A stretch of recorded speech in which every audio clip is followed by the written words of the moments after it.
তো আজকে ছিল আমাদের প্রথম বছরের বিবাহ বার্ষিকী। আর এই দেখো দুপুরবেলা এখানে খাওয়া দাওয়া হচ্ছে, ঘরোয়াভাবে আয়োজন করা হয়েছিল। আর সেখানে দেখো আমরা দুপুরবেলা খাওয়া দাওয়া করছি। এরপর দেখো সোজাসুজি চলে আসি সন্ধেবেলা। আমাদের দেখো এই জায়গাটা এরকম সুন্দরভাবে সাজানো হয়েছিল। তো কেমন সাজানো হয়েছে সেটা তোমরা কমেন্টসের মাধ্যমে বলো। আর সন্ধেবেলা দেখো আমরা ফুল রেডি হয়ে এখানে চলে এসেছিলাম কেক কাটার উদ্দেশ্যে।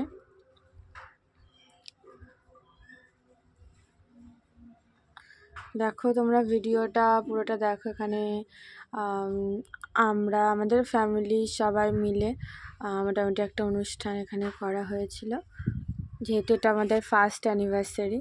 তো তোমরা সকলে একটু আশীর্বাদ করবে যেন আমি একটু সুখী হই, সবাইকে নিয়ে একটু ভালো থাকতে পারি। এই আশীর্বাদটুকু শুধু তোমরা করো।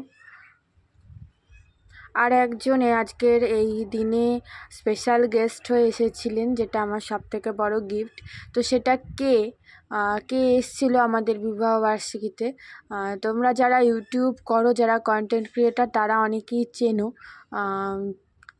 কিন্তু তবু তোমাদের জন্য এটা সারপ্রাইজ থাকলো যে কে এসেছিলো আমার অ্যানিভার্সারিতে। সেটা দেখতে হলে অবশ্যই তোমাদের কিন্তু ওয়েট করতে হবে। আর এই দেখো কেকটা কেমন হয়েছে সেটা অবশ্যই তোমরা কমেন্টসে জানিও। কেকটা আমাদের ফার্স্ট অ্যানিভার্সারি উপলক্ষে পছন্দ করে নিয়েছি।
আর এই দেখো, এই হলো সেই বিশিষ্ট অতিথি আমার। তিনি হলো রবিন আঙ্কেল, যে রবিন সাহা যিনি আবৃত্তি করেন। তো তোমরা অনেকেই চেনো, অনেকে দেখো। তো তিনি আজকে আমার গেস্ট ছিলেন। আমাদের সবার সাথে পরিচিত হয়ে আমার খুব ভালো লাগছে। আর তোমার দেবলীনার সবাইকে নামটা আমি বলে দিচ্ছি, দেবলীনার আজকে প্রথম বিবাহ বার্ষিকী। এই প্রথম বিবাহ বার্ষিকীতে আমাদের সবার শুভকামনা আর আশীর্বাদ জানাই। আগামী দিনগুলো তোমরা দুজনে একে অপরের সাথে এইভাবেই সুখে হাসিতে একসাথে কাটাও, এই আশীর্বাদ আর শুভকামনা জানালাম। এই দেখো ওনার ওয়াইফ এসেছিল সঙ্গে, আর এই দেখো আমার আত্মীয় স্বজনেরা, মা কাকিমারা সবাই। আর তারপরে চলে আসি সোজাসুজি খাওয়া দাওয়া, যেহেতু অনেক রাত হয়ে গেছিলো আর ভিডিওটা ব্লগ করিনি। প্রথমেই দেখো এখানে আমাদের ছিল স্যালাড, আর স্যালাডের সঙ্গে ফার্স্টেই ছিল ডিমের টেবিল, তারপরেই ছিল কড়াইশুঁটির কচুরি, এবং কড়াইশুঁটির কচুরির সঙ্গে ছিল চানা মশলা। ডিমের টেবিলটা মানে আমি ওখানে ভালো লেগেছিলো, আমার এখানে যে রান্না করেছেন সত্যি খুব ভালো রান্না করেছিল। আর যেহেতু অনেকটা রাত হয়ে গেছিলো তখন আর খুব একটা খাওয়ার ইচ্ছেও ছিল না। আর এখানে চানা মশলাটা বেশ সুন্দর হয়েছিল খেতে, খেয়েছি সবটাই অল্প অল্প করে। ভিডিওটা আমি বেশি বড় করিনি, জাস্ট কিছু অংশ তোমাদের সঙ্গে তুলে ধরলাম। আর বাড়িতে কোনো অনুষ্ঠান হলে আর সবাই অতিরিক্ত কাজে ব্যস্ত থাকা হয়, এইসব করার মতন সময় হয় না, তবুও যতটা পেরেছি আমি তোমাদের সঙ্গে শেয়ার করার জন্য আমি কিছু কিছু অংশ তুলে ধরেছি, আমার স্পেশাল মুহূর্তগুলো তোমাদের সঙ্গে শেয়ার করব বলে। তো তোমরা সবাই ভিডিওটা দেখো আর অবশ্যই লাইক করো, আর তোমরা আমাকে আশীর্বাদ করো, ভালোবাসা দিও, যাতে আমি আগামী দিনেও এভাবে সবাইকে নিয়ে একসাথে চলতে পারি। তারপরে দেখো এখানে কথা বলতে বলতে দেখো এখানে চলে এসেছিলো fried rice, mixed fried rice, তার সঙ্গে এসেছিলো মাটন কষা। তো এখানে দেখো মাটন আর রাইস নিয়েছিলাম আমি। মাটনটাও বেশ সুন্দর খেতে হয়েছিল। এখানে আমাদের যে রান্না করছে সব কটা রান্নাই খুব ভালো করেছিল, এসেছিলো রান্নাটা। আমাদের বাড়িতেই সবটা আয়োজন করা হয়েছিল, বাড়িতে ঘরোয়া একদম আয়োজন।